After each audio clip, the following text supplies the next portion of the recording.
Alright, on est live. Et nul autre avec Jamie Benizri, the man. Hey Jamie, how's it going? What's up, man? How's it going? Thanks for coming. Thank you. So Jamie, today we are the Legal Logik, and I want to ask you some big questions about social media. What do you think is so important to start your own brand on social media?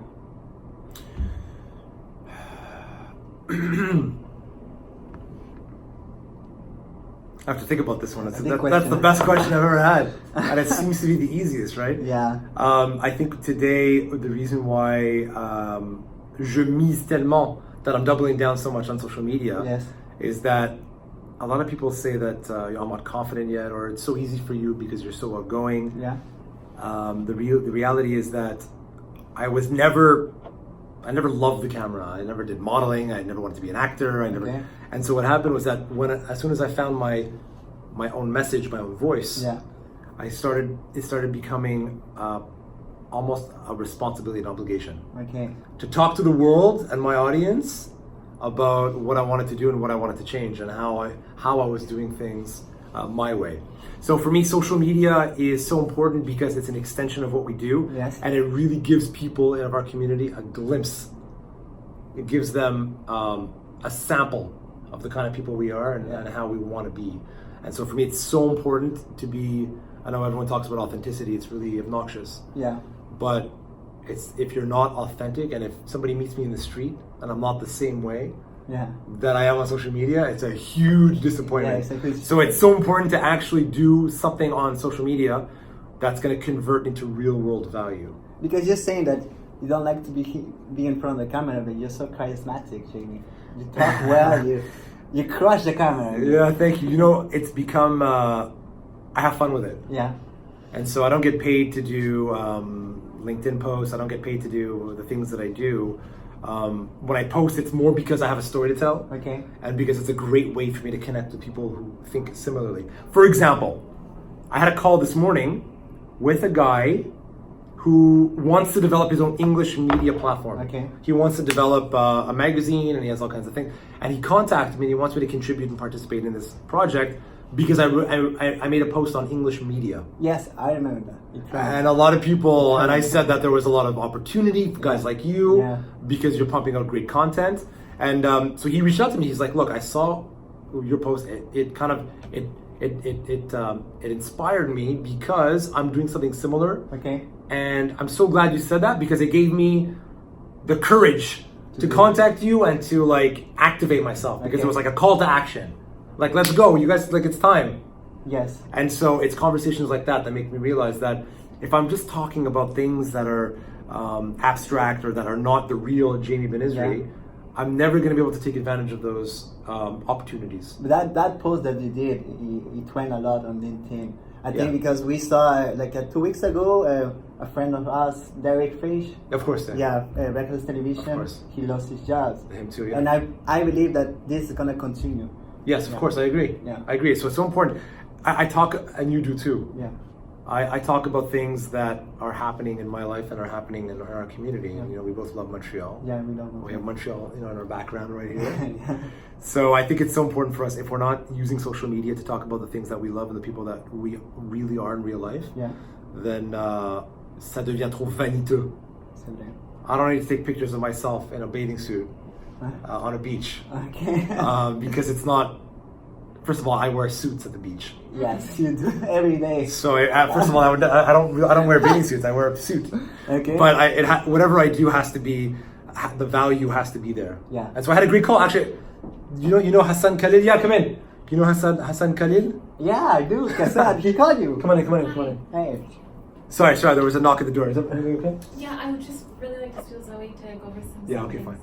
fine. Kassan called you. Hassan. Kassan, yeah. He did. And oh my God. he's like, oh, you know, I've been watching what you're doing, and you know, I have a business idea, and he knows me because of all the things that we do together and the things that we do, and that's real value. Yes. And I spoke to him 20 minutes ago. Yeah. He said, I'll tell you who I saw because you posted me, I posted you. He saw we were together and he said, tell him I say hi. So it brings the world, so close to Sam, you're watching together. this.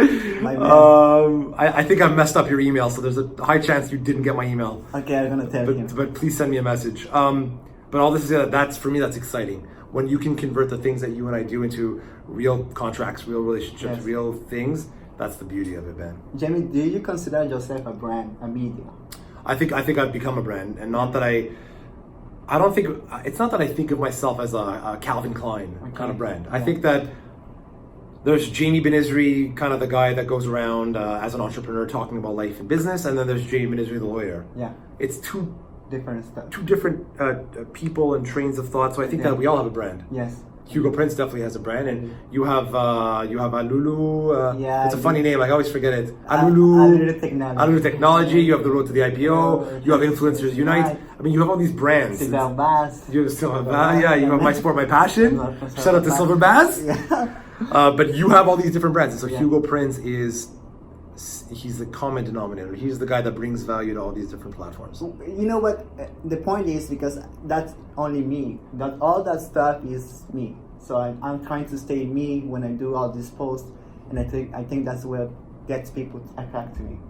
Yes, and so people always be attracted to the person over the brand. I think that they go hand in hand, especially with startups. Yes. Especially with companies. I mean, most people, if I told them Bombardier, they have an idea. It's a big company, but they have no idea who's running that brand. Nobody. There's a dissociation. Yeah. But when you get to that level, that's what happens. When you're at a level of a startup, when you're a one-man show, when you're a company even of my size, even if we have 30 people in the office right now, it's still a small company. Okay. And so I think the only way to get from startup to medium size to grow into something bigger is to leverage the brand of the founder. Yes. Of the person who started the company. Because that's the exciting, that's where the story is. Story. That's what people hook onto. Yes. Nobody cares that I offer legal services. There's 25,000 lawyers.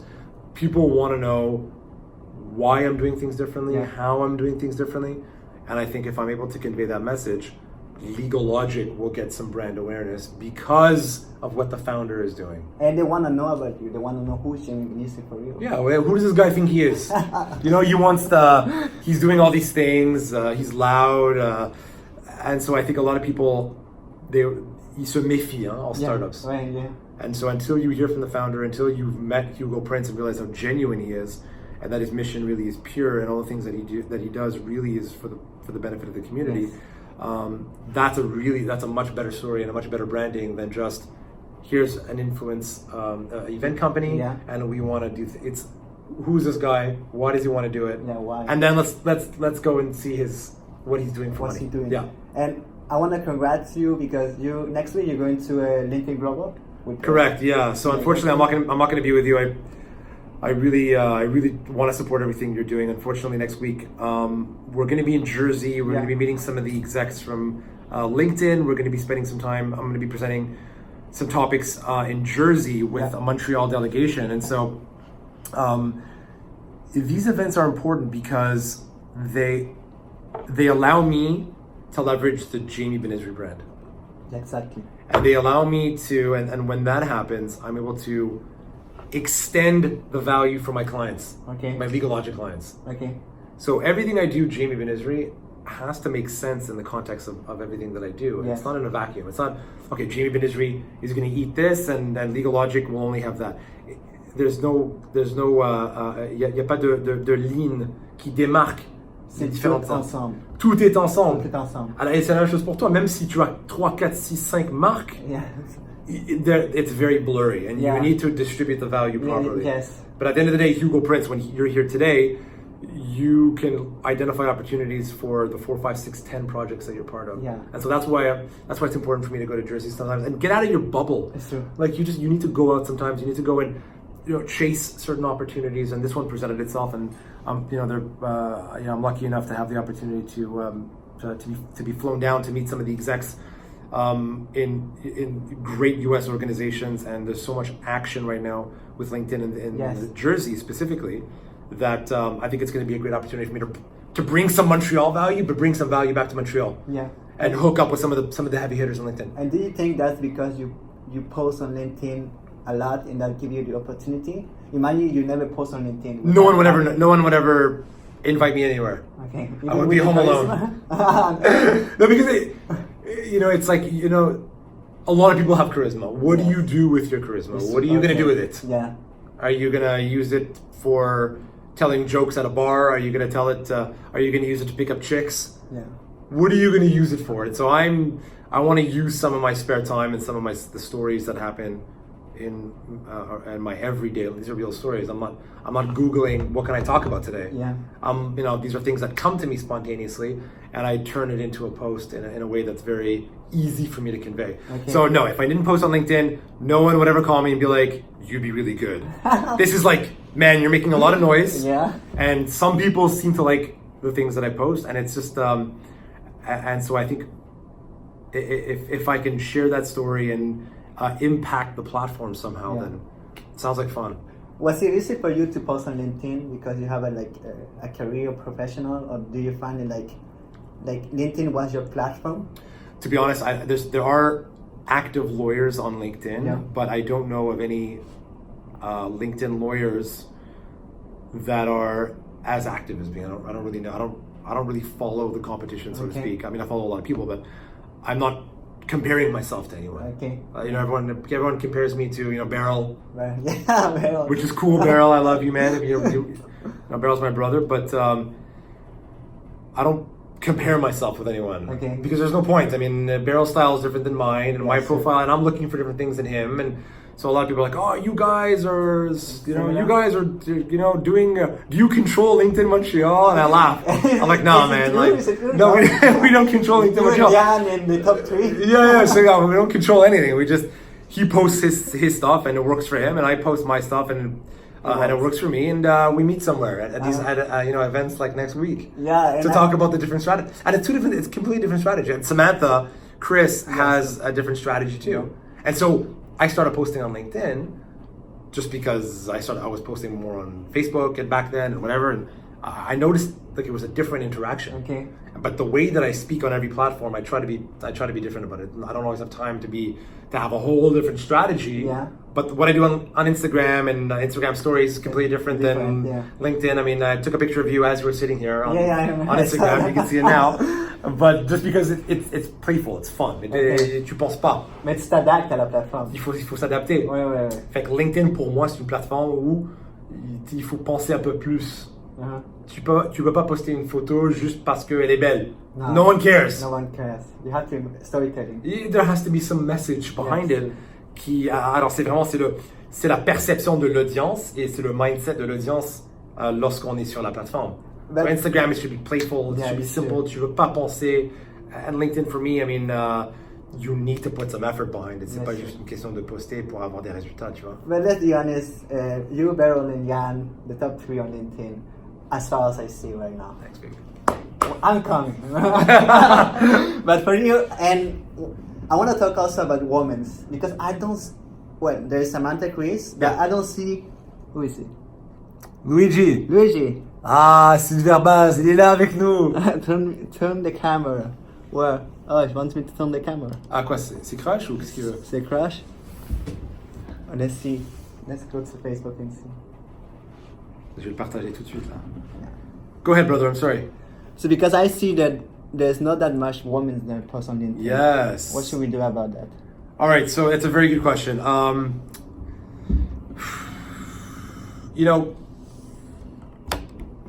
I don't know. It's hard for me to say. I don't know why, but I can tell you that. Yeah. Let me see where you are here. Let me find you. Let's just turn the camera. Sylvain Bass, you made me did this. On arrive, Baz, on arrive. Oh, maybe it's better like this. Ah merde, il a raison. Oh, well, we got it. It's okay, we're back. Ah, c'est vrai, you can't do a live. No. Right, we got it like this. Alright, are we good? Let's go. Let's do it. We good. Merci, Sylvain. Thanks, Baz. Alright, so what about women on LinkedIn? Man, everyone has a good message. I mean, there's women on LinkedIn that kill it. Yeah. There's a lot of women on LinkedIn that crush it, that have great that have great stories Okay. of perseverance, and there's Bridget Hyacinth and all kinds of LinkedIn killers. So I don't necessarily agree that and another Shay Rowbottom, Okay. who's making a lot of noise on LinkedIn. So I don't see it as a male-dominated platform anymore. All right. I think that there's still a lot of stigmas, and I think that unfortunately, a lot of women are getting shamed on LinkedIn. Getting shamed on LinkedIn. I think a lot of women also. I mean, I hear stories of certain stories, not a lot, but there's still a lot of people who are flirtatious or flirting or kind of a little bit too inappropriate on LinkedIn. Okay. But as a general rule, I don't see LinkedIn as a male-dominated platform anymore. No, that's true. Well, maybe I don't follow enough women. Maybe You gotta follow all the women, Yeah, bro. I do. But Jamie, LinkedIn is a huge platform, and what do you think for the people that are not on LinkedIn right now? What can you tell them? What opportunities are there for them? LinkedIn is the best digital business card Yeah. for anyone right now, because there's such a great opportunity to connect with people from locally all over the world. There's a lot of interest in LinkedIn right now, so I think, and all the main social media guys are talking about this. So I mean, I don't have to reiterate it, but if you are asking for genuine value, and if you're giving genuine value to the platform and talking about your stories, people are going to start to engage with you. Sure. And people are going to start to call you, and people are going to want to start having coffee with you. And so there's no point in, sharing, just updates and stuff. Give your spin on it. Yeah. Have your personality a little bit in the post. And what's going to happen is that you're going to see, not only does it force you to be more charismatic and think more creatively, Yes. but I think it puts you in tune a lot more with your audience, because you start to become a lot more aware of what your audience wants from you. Yes. You know what I mean? Yes. Because if you don't post, if you don't think about these things, you're not realizing. Sometimes you don't realize how you sound or how people perceive you. Okay. But when you post something about something you went through, you start to see people's reactions. So it's what better format to get automatic feedback from your audience in a platform, right? Yeah, and also lives too. They're good. And Lives are LinkedIn- great. Yeah, and also Silberva watching. Oh, Silberva is still there. Because I believe that LinkedIn's gonna have live soon. Do you start using it? No. I think they've rolled it out. I think some people have it, but I see some people have lives. Okay. I've noticed it. So I'm excited for LinkedIn Live, man. Yeah. I wish we could do it right now. That'd be great. That would be great. I see some people activate that, so that's going to be fun. So LinkedIn for me is it's the new digital business card. Okay. That should be circulated. I mean, at this point, I literally have 5,000 business cards out there. I don't even bring business cards around with me. Not anymore? Not because I'm pompous and I think people know me. It's just that I don't even think about it anymore because everyone's connected. On LinkedIn. Yeah, I've seen you on Facebook, or I am following you on Instagram, and you just send me a message. All right. And so when you call me and you're like, "Yo, Jamie, I need a lawyer, an accountant, I need something," I'm more likely to send you both of my contacts a LinkedIn group chat. Yes. Hey, you meet him. Okay. It's so much easier instead of "Bonjour Philippe, veuillez rencontrer machin, c'est un courtier en assurance. Il est un bon Jack." It's too long. No one has time for that. Yes, sure. And so if you tell me, "Jamie, do you have someone?" I'm like, "Yeah, I'll send you guys an instant message. Là, vous vous débrouillez, whatever happens. Yes. But if the contact is made, there's no what's your email and how do you put it in, c'est vite, c'est rapide. Jamie, I want to talk about something because, as you know, when you post on social media, there are some people that like your post and some people that hate your post. And I think it was 3 months ago that something happened with you and I saw it and you went on LinkedIn to talk about it. Yeah. So what was the reaction? So it's funny actually because this week, Droit Inc., which is c'est un journal, it's like the legal tabloid. Okay. Il rapporte toutes les histoires juridiques sur le marché québécois. Droit Inc. published an article this week. J'ai parlé de burnout. Okay. Comment éviter un burnout and whatever. It was my 2 cents. Okay. So, I saw that. so Droit Inc. Ils ont pris l'article il y a 2 jours et puis l'ont publié sur le marché juridique québécois. Okay. Après, all lawyers and les membres du public, they started going off on their comments. Okay. This is stupid. Some people were like, yeah, very interesting. Some people were like, this is stupid. Like, what's he talking about? And one article, j'étais mort de rire. Okay. Yeah, and it's there. Everyone can see it on the platform. They said, why would we take advice from a guy that burned out and went on a rant in the car about haters? J'étais mort de rire. And so they're like, yeah, I want to take advice from a guy who had a burnout and who ran off in the car. You did. And pour moi, j'étais pas furieux. C'était I was upset that people were talking shit about me à l'époque. Oui. But moi, je me considérais pas comme étant I lost my mind, genre. Non. C'était pas si grave que ça, franchement. Oui. So, but it's funny the way people perceive it. That they think that I lost my mind and I went on a rampage. And the thing is, they go back to see those posts. C'est fou. Et les gens, et ça a créé comme, et tu peux le voir, tout est public sur Facebook, sur le post. Ah, intéressant, et le gars, ah ouais, pas pour moi, il est con, and then someone else, ouais, pourquoi? And ça a causé tout un débat, tu sais. And I'm like, okay, like, c'est fou. Mais le débat ne tourne pas sur la thématique du burn-out, c'était plus sur toi qui parle de ça. C'est moi qui a parlé du fait que, en fait, I was reflecting sur le fait de, est-ce que je vais burn-out un jour? C'est plutôt de voir, est-ce que je vais burn-out parce que le monde me dit, écoute, c'est sûr que tu vas faire un burn-out, c'est impossible de continuer comme ça pour longtemps. And I said, look, je sais pas, I don't feel like I'm burning out. Fait qu'est-ce que je fais? C'est mon attitude devant le burn-out. C'est ça, oui. Pour éviter. Fait que c'est sûr que c'est pas scientifique, là. C'est juste, qu'est-ce que je vois, c'est quoi le pattern que je vois dans mes jours, dans mon horaire, que je pense prévient, ou en fait, ou prevent, ou évite, ou ralentit un burn-out. C'était juste ça. Mais est-ce que les monde étaient fâchés sur les thèmes ou c'était fâché que toi t'as parlé de ça? Très bonne question. Très bonne question. Ça se peut que c'est une combinaison des deux. Alors le problème c'est que c'est forcément le monde juridique, c'est un monde qui est très conservateur, traditionnel, qui est bien, puis je respecte les coutumes et les traditions, puis I'm all for it, mais pour moi j'ai une vision un peu plus avant-gardiste, un peu plus bruyant, disruptive.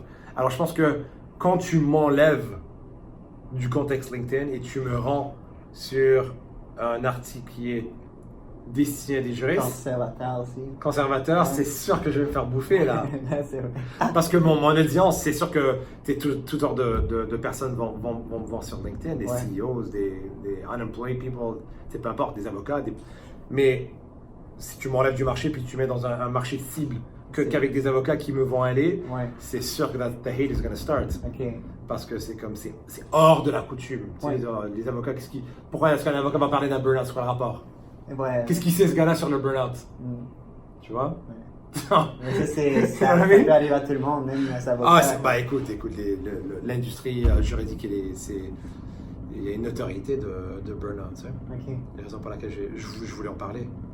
Mais tu sais, les choses que tu parles, puis toi, tu restes connecté avec les gens, ta famille, les gens, ton réseau social, c'est les gens que tu côtoies souvent. Exact. C'est pour ça que tu parlais aussi, c'est ça que j'utilise pour éviter le burn-out. Justement, toi, Jamie, je sais que tu vas pas souvent, mais tu vas quand même dans les événements, tu rencontres des gens, parce que tu sais que là, tu vas pouvoir t'intégrer avec ces gens-là, puis éviter de penser que tu travailles trop. Est-ce que c'est ça? Est-ce que tu intègres des événements, les réseautages dans ton social pour parler aux gens? Et c'est une des choses que j'ai parlé de burn-out. Je pense que le plus quand on fixe des lignes qui démarquent les différentes sphères de notre vie, c'est-à-dire social, professionnel, fitness, social, le plus quand on crée des liens très étroits, ça nous évite de mixer tous ces mondes-là. Et je pense que le fait d'avoir en compartiment les différentes sphères de notre vie makes it very hard for us to keep up.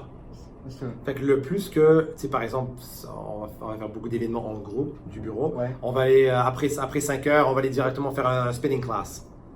Qu'on a fait il y a quelques semaines, ensemble. Et ça va remplacer un événement social pour la semaine, tu sais. Fait que déjà, je considère que, tu sais, il y a une bonne atmosphère, on est des amis au bureau. Fait qu'on va continuer la relation plutôt sur l'aspect social. Ça fait du sport en même temps. Du sport, c'est bien, ouais, exact. Alors on fait du fitness ensemble, fait que c'est social. On a été toutes les sphères de vie, tu vois. Ok. Fait que ça permet, je pense que ça permet d'éviter un monde trop rigide et conservateur à l'intérieur de nous-mêmes. Ok. And so if I invite my family into my business, if I, bring my kids to work one day parce qu'ils vont travailler ou ils vont colorer lorsque je travaille, c'est ça. Ça nous permet d'avoir un peu plus de flexibilité parce que c'est tellement compliqué aujourd'hui. Tu sais, on travaille 100 heures par semaine, Ouais. on veut une famille, we want to be in shape. C'est impossible à tout faire. Tu sais. Ouais. Fait que on n'a pas le choix que de créer des zones mutuelles Ouais. en toutes les sphères de vie. Tu vois. Parce que je pense qu'on est en train de sortir de ce monde que, ok, ça c'est ça, puis de mettre ça tout ensemble parce qu'on est une seule personne. 100%, exact. C'est difficile. So all this to say that it's hard to maintain a very rigid life. Yeah. It's exhausting, bro. Yeah. We need to allow ourselves to be vulnerable in some aspects and to allow our different worlds to get together. Yeah. I think. Even the online world. Even the online world, baby. C'est barbare. So Jamie. Gibeli, On va dire bonjour là. Zelma, Nicolas, what's up, man? Nicolas. Yes. Tu sais, en 2018, tu as participé au premier événement d'Influencers Unite and you met MC Mario. MC Mario, yeah, he's a good guy. But, no, le prochain qu'on organise, c'est sur une thématique LinkedIn. Bien sûr que tu te parles de New Jersey, mais tu sais, je veux parler aux gens pourquoi est-ce qu'ils devaient être là, tu sais. Pas pour vendre rien, là, je veux rien vendre, mais c'est juste pour expliquer c'est quoi le pouvoir d'aller aux événements puis de rencontrer ces gens-là, Jamie. Je pense qu'il n'y a rien de mal. Je pense que tu devrais vendre, puis les gens devraient assister. Premièrement, le speaker line-up est très bon. Ouais. Fait qu'il y a Yann Lajoie qui a dédié toute sa carrière et sa croissance sur LinkedIn. Un gars super sharp, très dynamique, qui est très authentique sur la plateforme. Il va être là, c'est un bon ami, c'est un bon Jack. Il a gagné un petit prix de coach sur la plateforme LinkedIn Awards l'année dernière. Ouais. Beryl Solomon, que tout le monde connaît sur LinkedIn, qui a vraiment bien documenté sa carrière et sa croissance sur LinkedIn. Ouais. Très intéressant. Et il y a Samantha Chris. Samantha Chris is great. Samantha Chris is really a self-made person who's created methodologies about goal setting and really taking risks and really for me represents women empowerment. Yes. General empowerment, but women empowerment as well. So, je vais rajouter aussi Selma qui fait partie de LinkedIn. Selma aussi, c'est vrai, pardon. LinkedIn Local Montréal. Selma, que j'ai rencontré il y a quelques semaines, super sharp, qui est venue à Montréal il n'y a pas longtemps. Hein? Ouais, Récemment, puis là, elle fait vague, elle a ses propres projets. Quelqu'un qui était très sharp, fait que j'ai eu la chance de passer 1 heure avec elle il n'y a pas longtemps. Mais ce qui est intéressant sur ton line-up, je ne sais pas si tu l'as fait par exprès, mais 2 women, 2 men, all different backgrounds. You got a Jewish guy, you got a Québécois, you got an English girl, you got an immigrant. C'est excellent. And also French and English. Je pense vraiment que c'est important dans les deux langues. C'est ça qui représente la ville. Tu sais, c'est bilingue, c'est franglais. Puis ces quatre personnes-là, je pense, sont vraiment, pour moi, qui représentent très bien l'écosystème LinkedIn et entrepreneurial à Montréal. Puis comme tu parles de diversité, c'est important d'avoir au moins un ratio hommes et femmes 100%. Dans les événements, dans les conférences. Puis justement, aussi, je vais parler du 3 octobre. LinkedIn Awards, ça revient encore. Ouais, fait qu'on planifie encore LinkedIn Awards. And so, as you see, there is a LinkedIn theme. Yeah. On parle de LinkedIn. Et ce que je trouve, c'est que les autres plateformes sont bien. Je trouve même plus avancées technologiquement. LinkedIn seems to be years behind a lot of these platforms. Au niveau de la technologie, it was a big deal when they had a voice notes. Yeah. Que tu peux parler par la voix. But I mean, Facebook had live, 5 years ago? Yeah. 20 years ago? LinkedIn, it's amazing because LinkedIn is starting to roll out. And that's a good thing because it's people can start right now on LinkedIn. Exact. It's so good, yeah. There's a lot of things to do, and people aren't using it properly. And so, I think eventually LinkedIn is going to be saturé, and it's going to, like every platform, everything has its time. It is. Yeah. And so now I think it's time for LinkedIn. And I think people's mindset, le contexte, la perception, c'est affaire, Ouais. not beach pics. Okay. But what am I doing to make a living? What am I doing in my job? Yes. How did I succeed? How did I fail? What are my lessons? What do I do after my job? Too? What do I do after my job? And so LinkedIn, c'est le premier plateforme de haut volume qui parle de our jobs, our careers. True. Où on a vraiment le mindset. C'est sûr que Facebook est utilisé, Facebook, Instagram aussi, mais c'est le plus profond des plateformes maintenant sur le développement d'affaires. Pour les professionnels, tout ça. So be there, buy his tickets. You should freaking be there. And I'm not going to be there because I'm going to be in Jersey next week. But I wasn't invited to speak anyways. You were hosting. I was going to host, but unfortunately I can't host. But you don't need me anyways, man. You got 4 good speakers, man. They're good. I've got nothing to say anymore. They're good. Anyway. I said everything I needed to say.